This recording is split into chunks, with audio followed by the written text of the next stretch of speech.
British Advanced Pain Clinic, Noppimayam Surgery Duram. For appointments 9155515563. Namaste, welcome to iDream Inside Politics with Kavita.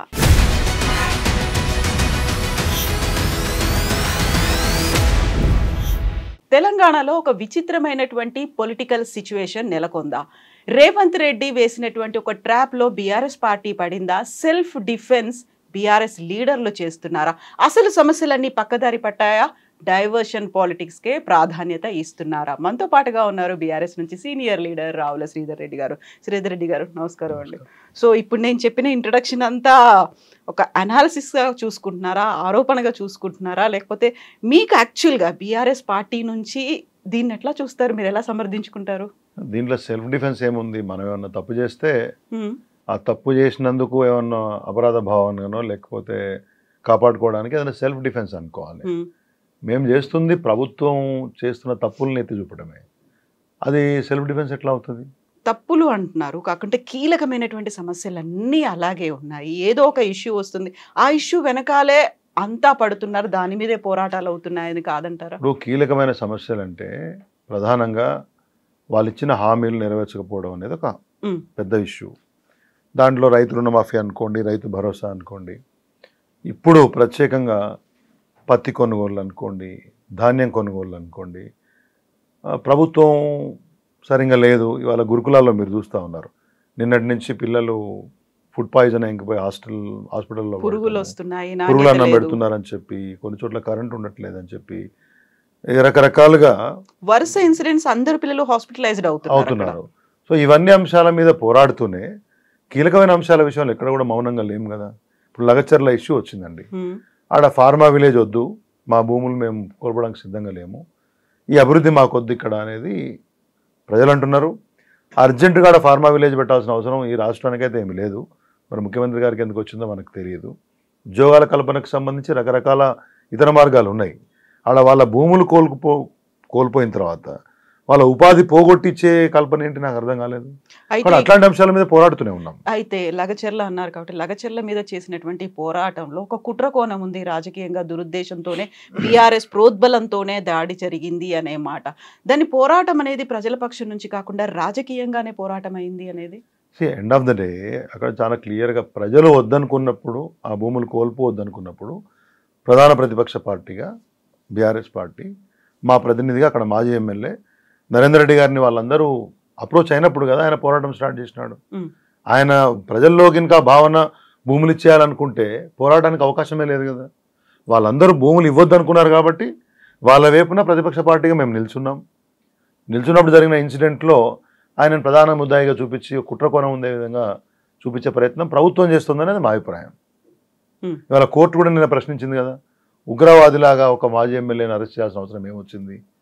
ఆయన ఇంట్లో బాజాప్తా ఆరోపణలు ఏమున్నాయో చెప్పి కుటుంబ సభ్యులకు చెప్పి అరెస్ట్ చేయొచ్చు కదా. అంటే దాంట్లోనే అర్థమవుతుంది కదా, ఎక్కడో హానరబుల్ హైకోర్టు కూడా ఈ మొత్తం వ్యవహారంలో ఏదో కాస్త ప్రభుత్వం వైపు నుంచి అత్యుత్సాహం ఉందనే విషయాన్ని పసిగనట్టు అనిపించింది కదా. విషయం ఏంటంటే గొడవ జరిగింది, గొడవ జరిగి ఉండకూడదు, దాడిని నేను ఖండిస్తున్నా, లాస్ట్ టైం కూడా చెప్పాను. కానీ రైతులు భూములు ఇవ్వద్దు అనుకోవడం నిజమా కాదా, ఆ అంశాన్ని మనం బేరీ చేయాలనేది ఉద్దేశం. ఇప్పుడు కోర్టు అన్నారు కాబట్టి ఎమ్మెల్యేల అనర్హత వేటుకు సంబంధించి పిటిషన్ వేశారు, 4 వారాల్లో చర్యలు తీసుకోవాలి, లేకుంటే ఒక నిర్ణయాన్ని ప్రకటించాలన్న తర్వాత ఈ రోజు వచ్చినటువంటి తీర్పు సరైన సమయంలో సరైన నిర్ణయం అన్నట్టుగా వచ్చింది. సో అది బీఆర్ఎస్కి పెద్ద సెట్ బ్యాక్ అనే మాట వినిపిస్తుంది.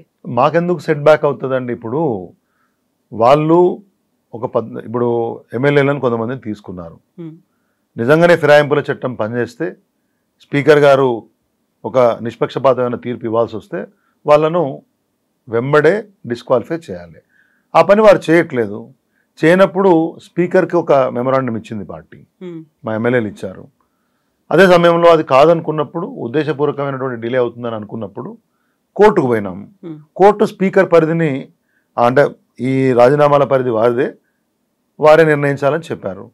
5 ఏళ్ల యొక్క సమయాన్ని దృష్టిలో పెట్టుకొని తగు నిర్ణయం తీసుకోమని చెప్పారు. పరిధి లేదనుకున్నా కానీ విషయాన్ని తేల్చమని చెప్పినట్టే కదా అది. ఇవి అన్నిటికీ రూల్స్ ఉండవండి, కొన్ని కన్వెన్షన్స్ ఉంటాయి, కొన్ని నైతికపరమైనటువంటి యొక్క బాధ్యతలు ఉంటాయి. అది ఎవరి స్థానాల్లో వాళ్ళు నిర్వర్తిస్తే కోర్టులకు ఎందుకు పోవాలి? మా పని మేము చేసినాం, కోర్టు పని కోర్టు చేసింది, స్పీకర్ గారి పని స్పీకర్ గారు చేస్తారు, తప్పేముంది? హయ్యర్ కోర్టుకి వెళ్ళాలని ఏమైనా ఆలోచిస్తుందా బీఆర్ఎస్? ఎందుకంటే లాస్ట్ టైం మనం చూసినప్పుడు కూడా ఇవ్వాలని నిర్ణయం వచ్చింది కాబట్టి పార్టీ అధ్యక్షులు నిర్ణయం తీసుకుంటారు, దానికి అనుగుణంగా పార్టీ ముందుకు పోతుంది.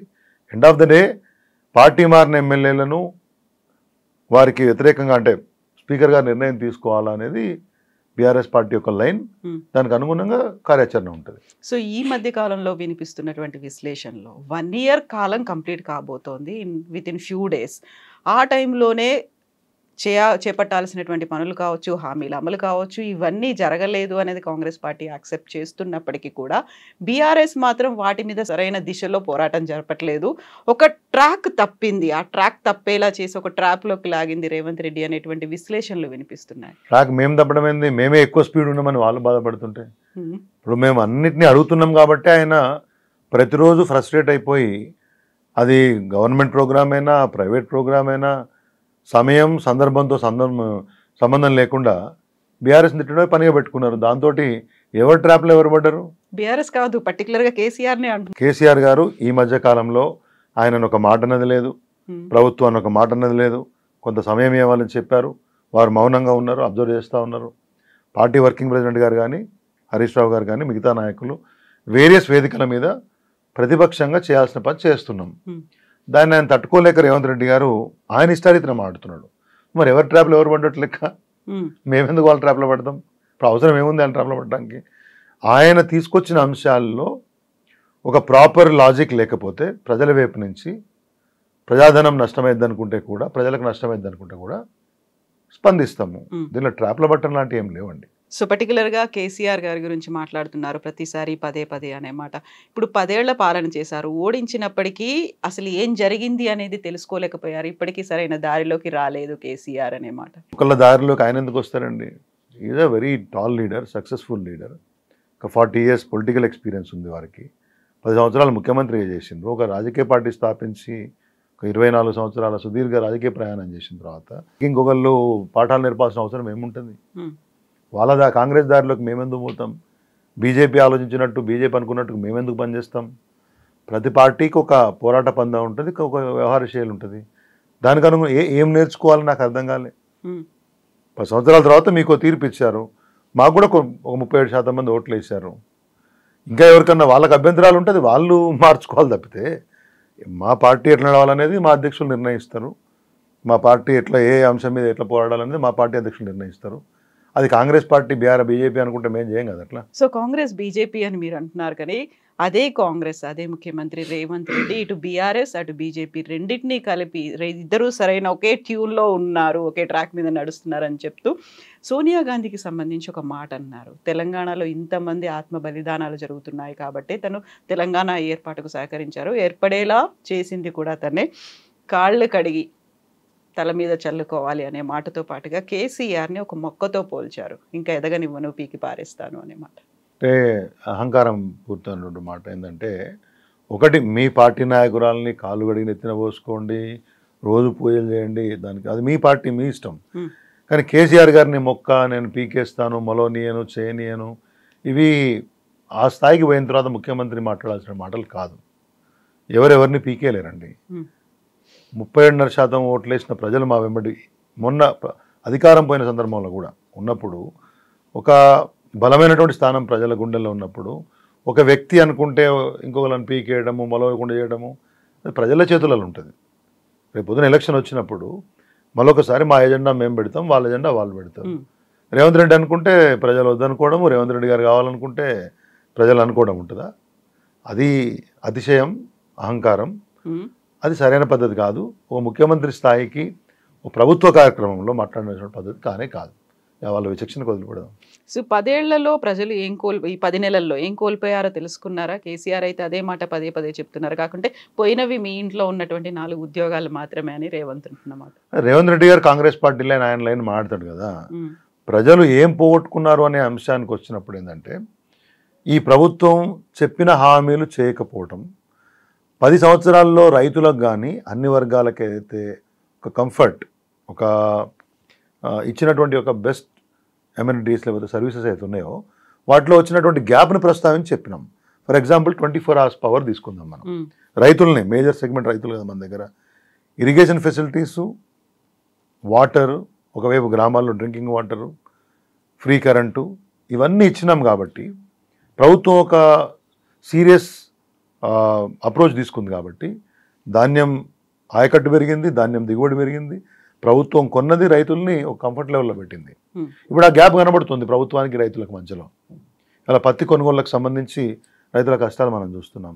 కరెంట్ కట్స్ బాగా ఫ్రీక్వెంట్గా ఉంటున్నాయి అనేటువంటి ఇబ్బంది గ్రామాల్లో ఉంది, పట్టణాల్లో కూడా ఉందనే విషయాన్ని ప్రజలు చెప్తా ఉన్నారు. సో గతంలో ఏదైతే సర్వీసెస్ ప్రజలకు ఇబ్బంది లేకుండా అందినాయో, ఫర్ ఎగ్జాంపుల్ రైతు బంధు ప్రతి సెషన్కి టెన్షన్గా కరోనా వచ్చినా కానీ ప్రజలకు అందజేసే ప్రయత్నం ఆ రోజు సక్సెస్ఫుల్గా కేసీఆర్ గారు చేశారు. ఇప్పుడు అవన్నీ గ్యాప్ వచ్చినాయి కదా. ఇవి కాక వాళ్ళు చెప్పిన అంశాలు చేయట్లేదు అనేది, పెన్షన్ పెంపు అనుకోండి, రైతు భరోసా పెంచి ఇవ్వడం కానివ్వండి, విద్యార్థులకు అనుకోండి, అన్ని వర్గాలకు చేస్తామన్న మేలు ఏది జరగకపోతే ప్రజలకు వాస్తవం ఏందో తెలిసి వచ్చిందనే మాట చెప్పినాం. అప్పుడు చెప్పింది చేసినాం, చెప్పని చాలా అంశాలు చేసినాం బీఆర్ఎస్ ప్రభుత్వంలో. ఇక్కడ చెప్పినవి చేయట్లేదు, గతంలో అమలు చేసిన అంశాలను కూడా సమర్థంగా అమలు చేయలేకపోతున్నారనే గ్యాప్ని ఏదైతే ఉందో అదే విషయాన్ని ప్రజలకు చెప్పే ప్రయత్నం చేస్తాం. సో ఇప్పుడు ప్రజలు అదేమైనా రియలైజ్ అయ్యారా? ఎందుకంటే 1 year కంప్లీట్ కాబోతోంది కాబట్టి ఒక వారోత్సవాల్ని, సెలబ్రేషన్స్ని జరుపుకోవాలని తెలంగాణ రాష్ట్ర ప్రభుత్వం నిర్ణయించింది. సో ప్రజలకు అర్థమైందా ఏం మిస్ అయ్యాము, లేకుంటే ఇప్పుడు మనకి జరగాల్సినవి ఏం జరగట్లేదు అనేది ఏమైనా తెలుసుకున్నారా? ఇప్పుడు ప్రభుత్వం విజయోత్సవాలు చేయాలనుకుంటే దానికి అనుగుణంగా అధికార యంత్రాంగం ఏర్పాట్లు చేస్తుంది. జనాలు రావాలనుకుంటే ఉండే పద్ధతులు అవి ఉన్నాయి. అక్కడ మీరు భారీ ప్రసంగాలు ఇచ్చి విజయోత్సవాలు చేస్తాము, బాగవుతున్నాయని వాళ్ళు అనుకుంటే వాళ్ళ ఇష్టం. కానీ నిజంగానే సామాన్య తెలంగాణ ప్రజలు కాంగ్రెస్ ఇచ్చిన హామీలకు, అమలు చేసిన హామీలకు ఉన్నటువంటి ఒక గ్యాప్, లేకపోతే వ్యవసాయ రంగంలో కానీ, మహిళలకు కానీ, అన్ని వర్గాలకు సంబంధించి గతానికి ఇప్పటికీ పోల్చుకుంటే గ్రామాల్లో ప్రజల దగ్గర నుంచి వస్తున్న స్పందన మనం చూస్తూ ఉన్నాం ప్రతిరోజు. సో మీరు ఎంపిక చేయబడిన ఛానళ్లలో మీకు అనుకూలంగా వార్తలు ఉదరగొట్టి ప్రభుత్వ యంత్రాంగం, ప్రభుత్వం ప్రజల డబ్బుతోటి భారీ సభలు ఏర్పాటు చేసి భారీ భారీ స్పీచ్లు ఇచ్చి ఫుల్ పేజ్ యాడ్లు ఇచ్చుకున్నంత మాత్రాన విజయోత్సవాలు ఎట్లా అవుతాయి? నిజంగా తేడా కనబడాలి కదా. ఆ తేడా ఉందని నేనైతే అనుకోవట్లేదు. ఆ తేడా ప్రజల దగ్గర నుంచి కూడా ఇంకా బలంగా వినపడాలంటే కొంత సమయం పడుతుంది. ఇప్పటికే దాని ఛాయలు అన్ని చోట్ల కనబడుతున్నాయి.